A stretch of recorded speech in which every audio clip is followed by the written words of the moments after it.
You ever stop and think about just how much we depend on seeing and hearing each other, like virtually these days? Yeah, it's amazing, right? It really is.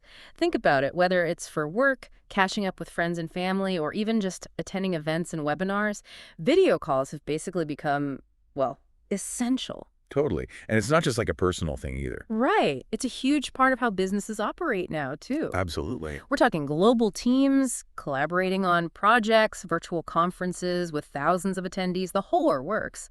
And all of this has led to a massive market for the technology that makes these calls possible, which is what we're diving into today. We're talking about the hardware, the video conferencing endpoints. Get this year alone, the market is valued at over 10.5 billion US dollars. Yeah, it's mind-boggling how big it's gotten. And it's only going to get bigger. Experts are predicting that by 2032, it'll more than double to over 22 billion. That's a growth rate of nearly 10% every year. So we've been digging into some really fascinating research that breaks down this whole dynamic market.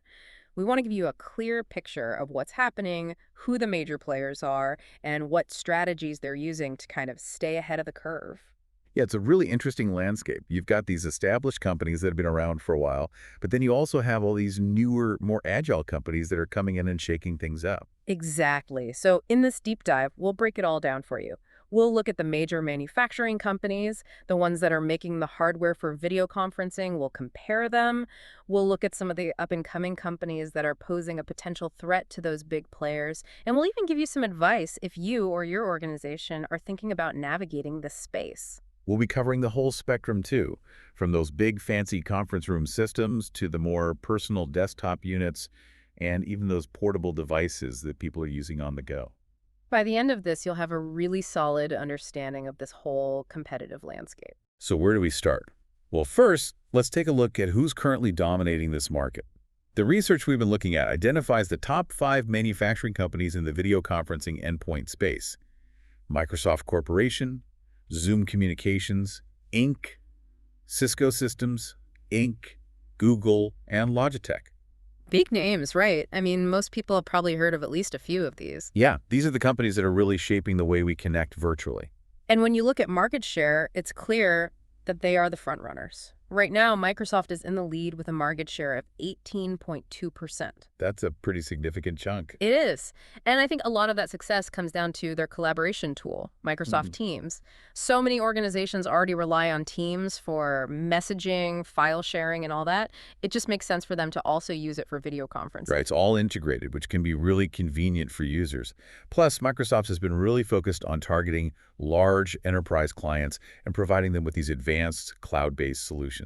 So let's unpack that a little bit. Right. What makes Microsoft's approach so effective?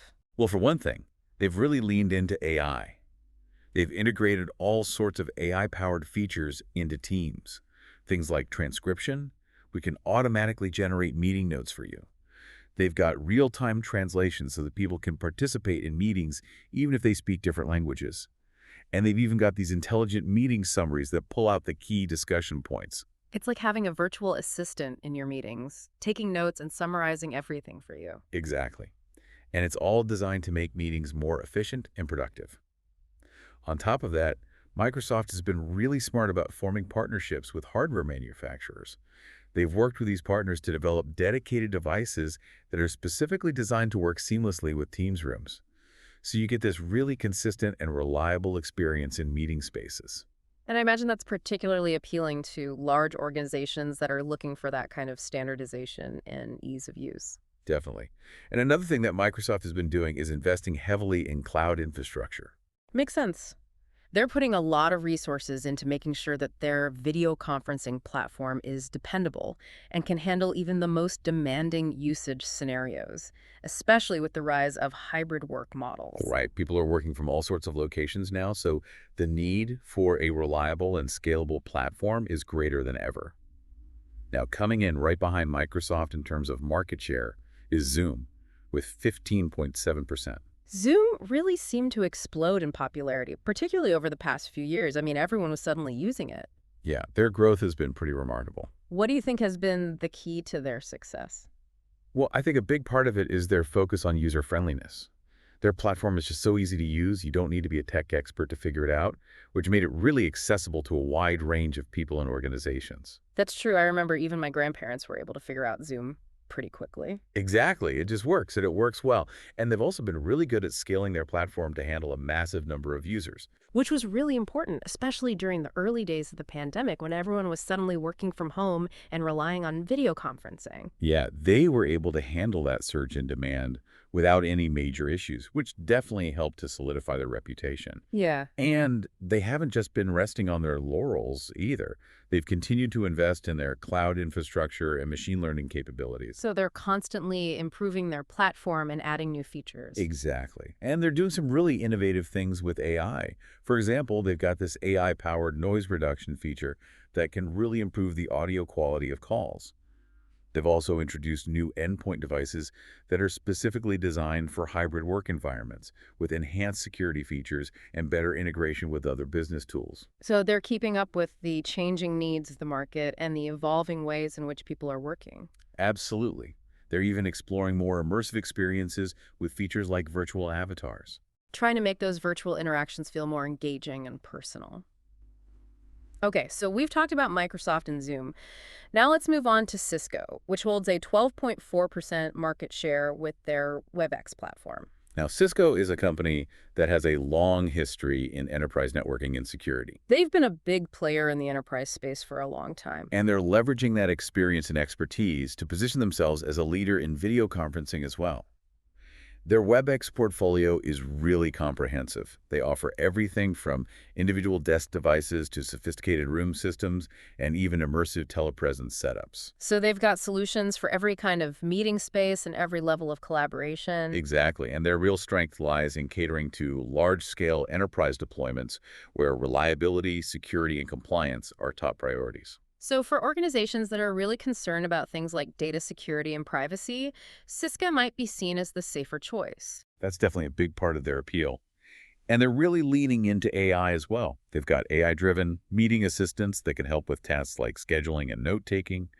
They've got real-time translation capabilities and end-to-end encryption to protect sensitive communications. So they're ticking all the boxes in terms of features and functionality. Yeah, and they're continuing to innovate. In 2023, they introduced new features like 4K video and more advanced collaboration tools. They're also making strategic acquisitions and partnerships to make sure that WebEx integrates smoothly with other business tools. Their overall strategy is really focused on emphasizing that security, compliance, and reliability, which, as we said, resonates really strongly with government entities and large enterprise clients. They're really targeting those organizations that need a rock-solid, dependable solution.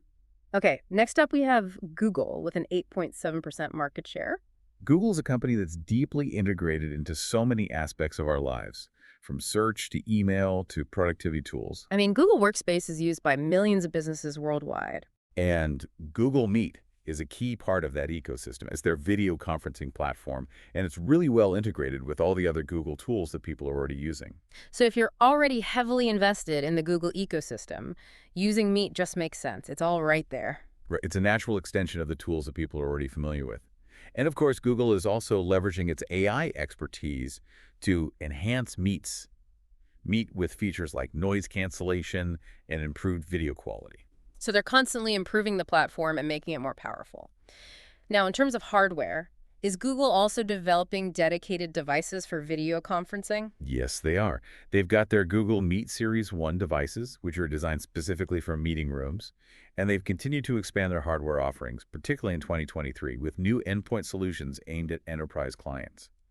These new devices feature AI-powered video enhancements and improved security features. So they're trying to capture both the software and hardware side of the market. Exactly. And their overall approach is very cloud-centric. They want to make sure the communication works effortlessly across all your devices. Plus, they're committed to sustainability, which is something that's becoming increasingly important to a lot of organizations. It's definitely a factor that more and more companies are considering in their purchasing decisions.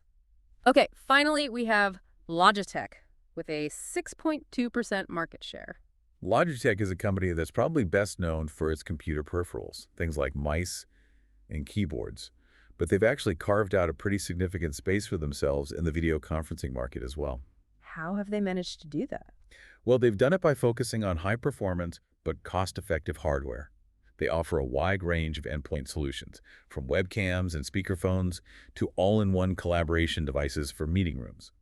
And the key is that their hardware is designed to work seamlessly with all the major video conferencing platforms. So they're not trying to tie you into a particular ecosystem. You can use their hardware with Teams, Zoom, Meet, whatever you prefer. Exactly. They're kind of like the Switzerland of video conferencing hardware. And I imagine that's really appealing to a lot of organizations, especially those that might be using a mix of different platforms. Definitely. And they've continued to innovate. In 2023, they introduced new AI-powered cameras and smart audio devices that are designed specifically for hybrid work setups. So they're really paying attention to the changing ways in which people are working. Absolutely. And they're also really focused on ergonomics and making sure that their devices are comfortable to use. Because let's face it, we're all spending a lot of time on video calls these days. More than ever before. So it's important to have devices that are comfortable and easy to use. All right, so we've taken a look at the top 5 players in the video conferencing endpoint market. Now, let's shift gears a little bit and talk about the criteria that are used to compare these companies. What are the key factors that analysts look at when they're evaluating these companies and their potential? Well, the first thing they look at, of course, is revenue and market share. These are the basic indicators of a company's financial health and how well they're doing in the market. The hard numbers, right, the bottom line. Exactly. But it goes beyond just the numbers. They also look at things like the breadth and quality of a company's product portfolio. Do they offer a wide range of products that can meet the needs of different types of customers? Are their products high quality and well designed? So it's about having a diverse offering that can cater to a variety of needs and budgets. Right. And then they look at the specific features and capabilities of the products. Things like video resolution, AI enhancements, security features, and compatibility with other platforms. So it's not just about having a lot of products, it's about having products that are packed with features and can do what customers need them to do. Exactly. And then there's the whole issue of technological innovation. Are these companies just keeping up with the market, or are they really pushing the boundaries and developing new and innovative solutions? Are they leading the way, or are they just following the pack? Right. Analysts look at things like a company's investment in research and development, their exploration of new technologies like VR, and their ability to develop solutions that are tailored to the changing needs of the market. For example, are they developing solutions that are specifically designed for remote work or hybrid work environments? So it's about being forward-thinking and anticipating what the market is going to need in the future. Absolutely. Yeah. And then there's the question of global presence. How well established are these companies in different markets around the world? Do they have strong distribution networks and partnerships with local providers? Because even the best product is useless if it's not available to customers in the markets where they need it. Right. And finally, they look at strategic alliances and collaborations. Who are these companies partnering with? Are they forming alliances that will help them to expand their reach and offer more comprehensive solutions to their customers? So it's about building a strong ecosystem of partners that can help them to succeed. Exactly. And all of these factors are taken into consideration when analysts are comparing video conferencing companies and assessing their potential. So it's a pretty comprehensive evaluation. Now, the research we've been looking at also identifies some emerging threats to these established players. There are some newer companies that are starting to make waves in the market and could potentially disrupt the status quo. Yeah, it's definitely not a static market. There's always new competition emerging. And that's good news for customers, right? Right. Because it means more choice and potentially better products and prices. Absolutely. So let's take a look at some of these emerging threats. One company that's been getting a lot of attention is Kaltura. What's Kaltura all about? Kaltura is a company that specializes in cloud-based video solutions. They're really strong in the education, enterprise, and media sectors. So they're targeting specific markets where they see a lot of potential. Right. And they're doing some really innovative things with AI. They've got AI-powered automation features, real-time video analytics, and they're really focused on making sure that their platform integrates seamlessly with other tools that businesses are already using. So they're making it easy for businesses to adopt their solutions and integrate them into their existing workflows. Exactly. Another company that's worth watching is Lifesize. I remember Lifesize. They've been around for a while, right? Yeah, they have. But they've been evolving and adapting to the changing market. They're really focused on delivering high-definition and 4K video endpoints. So they're all about that high-quality video experience. They are. And they've also fully embraced cloud-native solutions and incorporated AI technologies into their platform. They're also expanding their reach into the hybrid work market and forming strategic alliances with enterprise IT providers. So they're trying to compete more directly with the bigger players like Cisco and Microsoft. That's right. Then there's Hey Vision. Hey Vision, that's an interesting name. It is. They're a company that specializes in low-latency video streaming technologies. What does low latency mean? It basically means that there's very little delay between when something happens and when you see it on your screen. So it's really important for things like live events and broadcasts. Exactly. And Hey Vision is really good at it. They've developed this proprietary technology called Secure Reliable Transport, or SRT, which ensures stable and secure video transmission even over unreliable networks. So even if your internet connection isn't great, you can still get a high-quality video stream. That's the idea. And they're starting to expand their presence into the broader enterprise video conferencing market, so they could be a real force to be reckoned with in the future. Okay, so they're definitely one to watch. What about Fuse? Fuse is a company that offers a unified cloud communication platform. They bring together video conferencing, voice calling, and messaging into a single solution. So they're trying to be a one-stop shop for all your communication needs. That's right. And they're really focused on flexibility and integration. Their platform is designed to integrate with other tools that businesses are already using, like Teams and Slack. So they're making it easy for businesses to adopt their platform and use it alongside their existing tools. Exactly. And they're also expanding their presence in the mid-market and large enterprise sectors. So they're going after some of the same customers that Cisco and Microsoft are targeting. They are. And finally, we have Dialpad. Dialpad, what's their angle? Dialpad is a company that's really leaning into AI. Their platform offers features like real-time transcription, voice intelligence, and cloud-native video conferencing. So they're using AI to make their platform smarter and more efficient. Exactly. And they're seeing a lot of success, particularly in global enterprise markets. So they're clearly doing something right. They are. And I think a big part of their success is their focus on AI. Businesses are increasingly looking for ways to use AI to improve their productivity and efficiency. And Dialpad is giving them the tools to do that. All right, so we've talked about some of the emerging threats to the established players in the video conferencing endpoint market. Now let's talk about some advice for new companies that are thinking about entering this market. What are some of the key things that they need to do to succeed? Well, the research we've been looking at emphasizes the importance of developing solutions that are both powered by AI and cost-effective. So it's not enough to just be cheap. You have to be smart, too. Exactly. You need to offer solutions that can provide real value to customers, and AI is a key part of that. What are some of the specific AI capabilities that new companies should be focusing on? Things like user engagement, real-time video processing, and seamless integration with existing workplace tools are all really important. More specifically, they should be looking at things like AI-driven automation for tasks like scheduling and follow-ups, advanced noise cancellation, real-time transcription services, and adaptive bandwidth optimization. So basically, they need to make sure that their platforms are as smart and efficient as possible. Exactly. And they also need to adopt a cloud-first approach. Investing in cloud-first and highly scalable solutions is essential for new entrants. Because the cloud offers so many advantages in terms of flexibility, scalability, and security. Right. And then there's the question of target markets.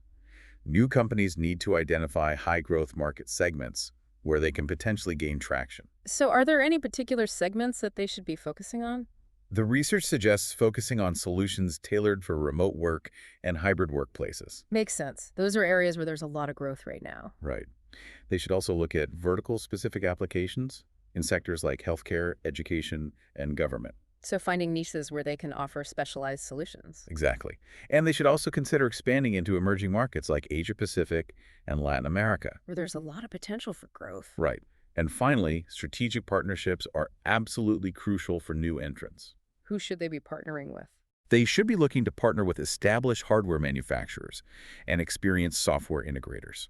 So basically, anyone who can help them to get their products in front of more customers. Exactly. And they need to make sure that their offerings are aligned with the growing demand for AI-powered meeting assistance, seamless cloud-based collaboration, and real-time analytics. Because those are the features that are going to be most appealing to customers. Right.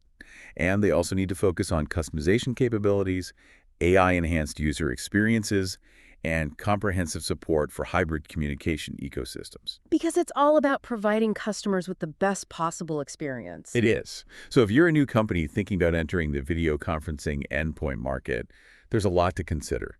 But if you can do all of these things right, you have a real chance of succeeding. Well, that's a really comprehensive overview of the video conferencing endpoint market. It's a complex and rapidly evolving landscape, but it's also a really exciting one. It is. And I think the key takeaway for anyone listening is that the way we work and communicate is changing. It is, and video conferencing is a big part of that change. Absolutely. And the companies that can adapt to those changes and provide the best possible solutions for their customers are the ones that are going to succeed. So it's a market that's ripe for innovation. It is. And I think we're going to see some really exciting developments in the years to come. All right, well, to leave you with a final thought, we want you to consider this. How do you think AI and the evolving nature of work will continue to shape the video conferencing experience? Will it be the established giants that continue to dominate, or will the newer, more agile companies take the lead? And what features or innovations are you most excited about? It's definitely something to think about. It is. All right, that's it for this deep dive. Thanks for joining us. Thanks for having me.